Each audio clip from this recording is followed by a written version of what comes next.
বিমান বিধ্বস্ত হওয়ার পর এখানে আগুনের তাপ এতটাই ছিল যে দেখতে পাচ্ছেন যে পাখাগুলো এগুলো কিন্তু বাঁকা হয়ে গিয়েছিল। মৃতদেহ বহন করার জন্য যে ব্যাগগুলো ব্যবহার করা হয়েছিল সেই ব্যাগগুলো কিন্তু এখনো এখানে আছে। চুলকাচ্ছে, রোদে গেলে চুলকায়, রোদে গেলে অনেক জ্বালা পোড়া করে, এই জন্য আমি স্কুল আসতে পারি না। আমি এই মুহূর্তে আছি উত্তরা দিয়াবাড়ির মাইলস্টোন স্কুল অ্যান্ড কলেজে। এখানে গত বছর 21 জুলাই 2025 বিমান বাহিনীর একটি প্রশিক্ষণ বিমান বিধ্বস্ত হয়। এতে শিক্ষক শিক্ষার্থী সহ প্রায় 36 জন নিহত হয়। মানে আমি ভিতরে ঢুকছিলাম কোনো রকমে, ঢুকার পরে অনেক গলা লাশ দেখছি যেগুলো ঘুমার মতো না, মানে হাড় গড়ে উঠাইছি, গুইলা গেছে একদম।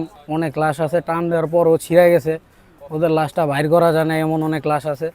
গত বছর মাইলস্টোনে এই বিমান দুর্ঘটনার নিউজ আমি কভার করেছিলাম, যার কারণে এর ভয়াবহতা আমি খুব কাছ থেকে দেখেছিলাম। ঠিক এই স্থানটিতে এই বিমানটি বিধ্বস্ত হয়েছিল। দেখতে পাচ্ছেন এর ঠিক পাশেই প্রবেশপথ, আর এই ভবনের প্রবেশপথ মাত্র একটি, যার কারণে অনেক শিক্ষার্থী বের হতে পারেনি। দেখতে পাচ্ছেন এখানে একটি টিফিন বক্স।